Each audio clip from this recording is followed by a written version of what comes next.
It was 1:14 in the morning when the pounding began.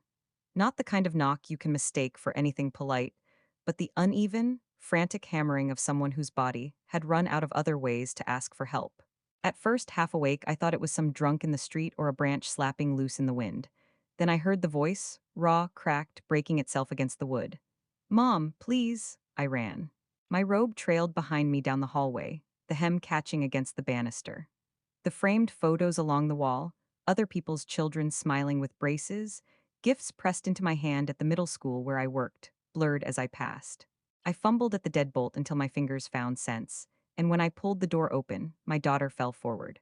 Her name is Sophia, but I have called her Soph, baby, honey, sweetheart so often that those feel like her truer names, the ones my mouth reaches for before my mind does. Her lip was split, one eye was swollen almost shut, purpling fast like a bruise blooming on fruit. Her shirt had torn at the shoulder, the fabric hanging as if even the threads had given up. She was barefoot. The grit of gravel was ground into her heels. I smelled the copper edge of blood, and something else I have come to recognize in the years of watching other families bring their children into my office. Fear has a scent, sharp and sour, and it clung to her. She collapsed into me. For a heartbeat, I was back to when she was 3 and had launched herself off the last stair, certain she could fly. I caught her then too, scraped palms and tears rolling down her cheeks. But she was 25 now, and the damage was deeper than any bandage could cover. I dragged her inside, slammed the door shut with my heel, and guided her onto the couch. Her breaths were short and shallow, her arms wrapped tight across her ribs as if her body had learned to protect itself even when her mind couldn't. "No hospitals," she whispered. Her voice barely carried, as thin as threads stretched too far. "You need a doctor," I told her, because mothers must state the obvious even when their children fight it. She shook her head, a small motion, stubborn as she had been when she was little and refused the green cup in favor of the purple. "He'll find me," she said. "Connor will find me, he'll make it worse." The name dropped between us like a stone. Connor Miller, my son-in-law. Once he had been all clean smiles and practiced politeness, shaking my hand at barbecues, bringing roses on anniversaries, speaking in the kind of voice that sells steadiness. I had wanted to believe him. Mothers want to believe. But smiles can be masks, and tonight his had split wide open. Her phone buzzed on the coffee table, vibrating against the wood as though trying to crawl away. I snatched it. Messages filled the screen, one after another. "Answer me. You think you can run? If you open your mouth, I'll take the house. I'll take everything." And then the one that froze me, "Jenna's with me now. She knows her place." Jenna. The rumor that had floated for months, the name Sophia had swallowed and refused to voice, the shadow in their marriage. To see it spelled out as a weapon turned my stomach. Sophia reached weakly for the phone. "Don't, Mom, please don't make it worse." "He already made it worse," I told her, pressing her hand back down. I called Port Hammond General and asked for Dr. Patel. "Annika," I said, "it's Margaret, get a room ready, and please document everything." She didn't ask what happened, she just said, "Come to the ER entrance." "I'll meet you." I slid Sophia's feet into my old garden clogs, the only shoes near the door, far too big but better than nothing. I helped her into the car. The night smelled of salt off the Gulf, a scent I had always loved, but tonight it felt cruel because home should have kept her safe. At 2 in the morning, the hospital is its own kind of weather. The air too cold, the lights too bright, everything designed to keep people awake.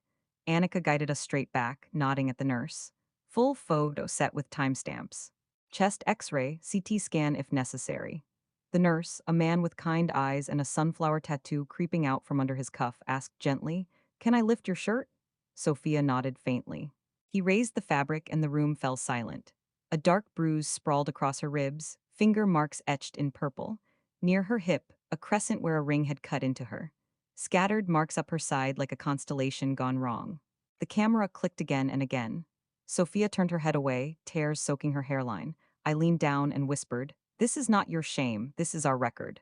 By 3:30, I held a folder. Photographs, radiology reports, discharge notes. Annika squeezed my hand, "Keep these safe." "Margaret, don't let him near her again." Back home, Sophia finally slept, curled small under a blanket. I sat at the kitchen table under the dim light, spreading the papers like a map of war. Connor's threat rang in my head. "I'll take the house." That house was more than wood and nails. Daniel, my late husband, had worked himself sick to pay it off before cancer took him. The day we made the final payment, he poured orange juice into wine glasses and raised a toast. To quiet, he didn't get to enjoy much of it. He died that spring when the azaleas bloomed loud against our grief. The house was his gift to us, to Sophia. To let Connor steal it would be to erase Daniel. At 8 sharp, I walked into the county records office. The lobby smelled of paper and dust. Caleb Foster, who I had once given detention slips to as a boy, now sat behind the glass. I need to check filings for 412 Oak Ridge, I said. He typed, his face shifted. There's a quitclaim deed filed yesterday, transfers the property to a Jenna Collins. The screen turned toward me. Sophia's name, scrawled in clumsy imitation. My name as witness. A notary stamp from a man retired a year ago. This is fraud, I said. Caleb nodded. I'll print certified copies. Be careful, Mrs. Hale. If Connor pulled this off, someone helped him. I left clutching the papers like armor. At the bank, I asked Zoe to freeze Sophia's accounts. On speakerphone, Sophia croaked, yes. Zoe clicked her bracelets against the keyboard. He tried to move 5,000 this morning, she said. It won't go through now. Bring her in when she's stronger and we'll reset everything. When I returned home, Dolores, my neighbor of 20 years, waved me over. Her hair still in curlers, broom in hand. I heard the pounding last night, she said quietly. Is she okay? She's alive, I answered. Dolores pulled out her phone. My camera caught her coming. She played the clip, Sophia stumbling up the steps, whispering, Mom, please. I felt my chest ache, but I knew its worth. Send it, I said. She did. I saved it in 3 places. By noon, I was standing inside Miller's Auto and Marine. The shop reeked of oil and arrogance. Connor looked up from a stack of bills, Jenna leaning in the doorway. Well, if it isn't the mother-in-law, he said with a smirk. I laid the folder on his desk, opened it. Photos, x-rays, reports, video stills, the fraudulent deed. What do you expect me to do with this? He asked. Nothing, I said. The court will, his face darkened.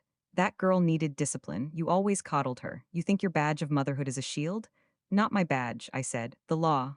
I gathered the papers, turned, and left. My legs shook once I reached the car, but I didn't let him see. By evening, Port Hammond was buzzing. At the market, Sophia's always been dramatic. At the diner, Connor wouldn't hurt a fly. Rumors move fast here. But proof lasts longer. We had photographs, medical records, video, certified copies. A storm was building. That night, Sophia whimpered upstairs in her sleep. I sat at the table with my yellow legal pad. I wrote across the top, tomorrow. Then listed protective order. Attorney, affidavits, notary logs, bank accounts, P.O. box. My pen pressed grooves deep into the paper. Once I might have smoothed gossip with a smile. Tonight I let words fall silent. I thought of Daniel, the smell of his work shirts, the careful way he unlaced his boots.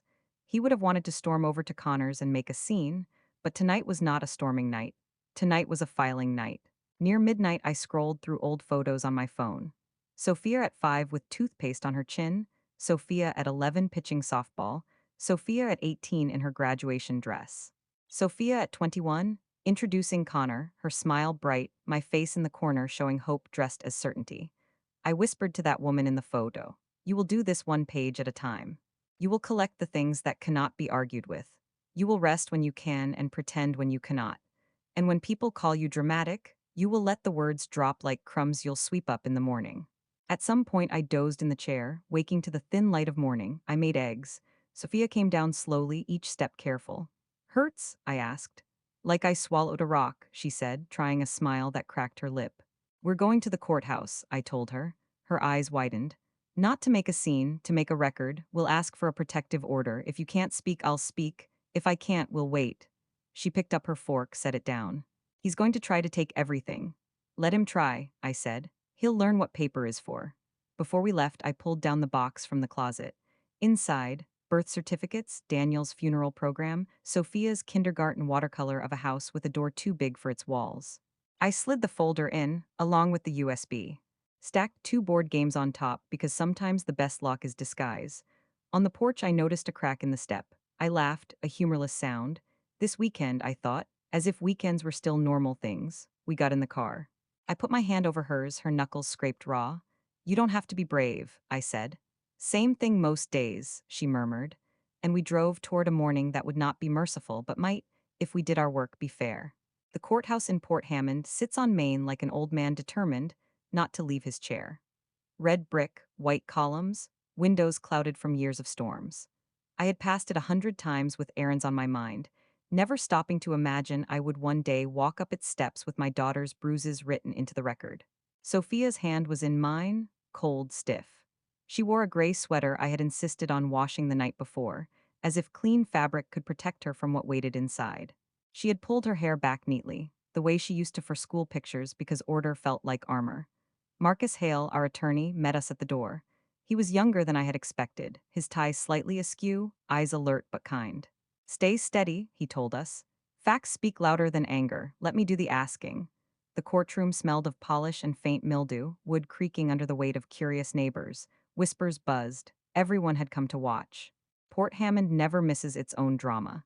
Connor sat at the defense table, jaw set, hair slicked too carefully.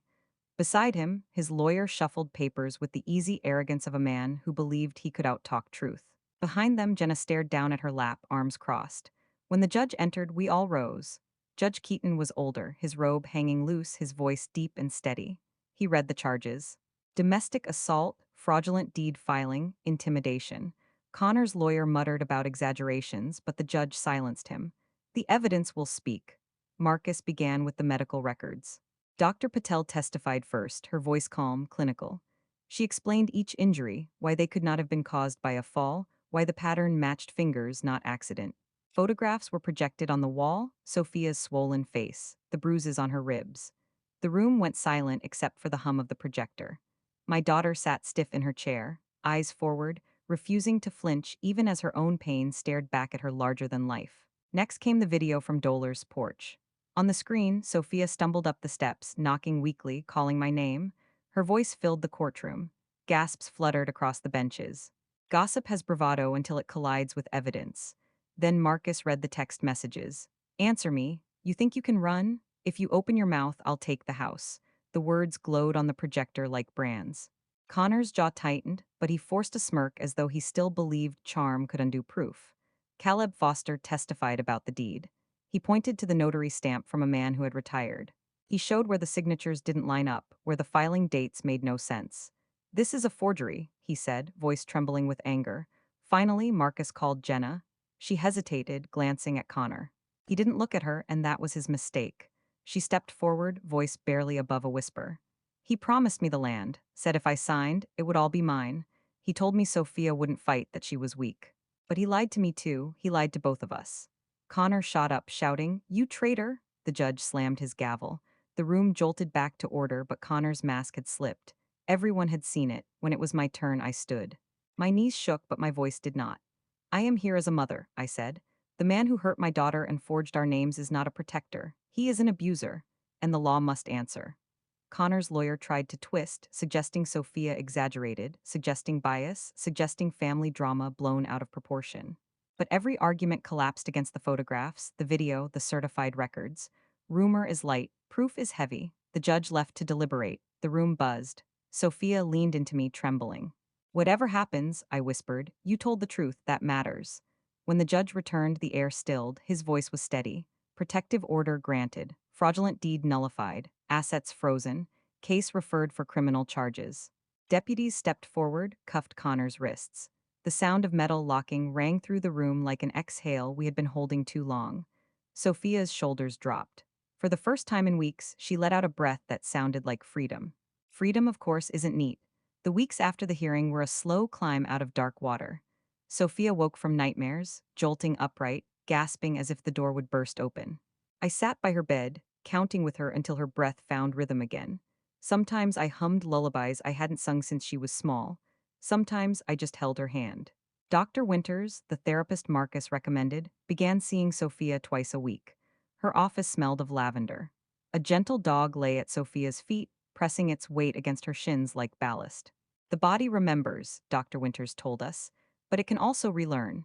Sophia practiced grounding, naming objects in the room, steadying her breath, writing down fears instead of letting them circle. The first time she laughed, an unguarded burst at a silly commercial, I almost cried. The town was slower to change. Rumors don't evaporate just because facts stand in court. At the market, whispers still trailed us. At church, glances lingered too long, but I walked taller. Gossip had become background noise. I had proof in my file cabinet and in my daughter's healing. Connor's criminal trial stretched months. I didn't attend every hearing. Some fights belong to the system once you've handed them over. But I knew enough. The protective order held, the fraudulent deed erased, the land still ours. Daniel's gift still standing. One evening, Sophia and I sat on the porch with mugs of tea. The cicadas screamed in the trees. She said quietly, "I don't feel brave." "You don't have to," I told her. "You just have to keep showing up." She nodded, eyes distant. "I thought love was supposed to fix people." "Love isn't a toolbox," I said. "It's a chair. It's supposed to hold you, not rebuild you." She leaned her head on my shoulder. For the first time in months, the weight felt like belonging instead of burden. If you are hearing this, maybe because someone sent you this story, maybe because you searched for it in the middle of the night, I want to tell you what I learned the hard way. Safety first, if you are in danger, call 911. If you can't, go to a neighbor. Do not apologize for saving yourself. Document, take photos with timestamps. Save texts, voicemails. Back them up in more than one place. Evidence is not romance, it is rescue. Seek medical help. Ask for summaries, photographs, copies, keep them. Check property and bank records. Fraud lives in ink as much as in fists. Request certified copies. Compare signatures. File for protective orders. They can be granted the same day. Bring someone who believes you, and do not do it alone. Therapists, hotlines, shelters, legal aid. They exist because survival is too heavy for one set of shoulders. If your door knocks at 1:14 a.m., I hope it is someone you love finding their way home. And I hope you are the one inside who knows how to open. Because sometimes the world doesn't give us the husbands we hoped for, or the neighbors who see clearly. But if we are patient, if we keep telling the truth longer than feels possible, we get this. A house that still stands, a daughter who laughs again, a mother who knows that paper, steady hands, and quiet courage can change everything. That is enough. That is everything.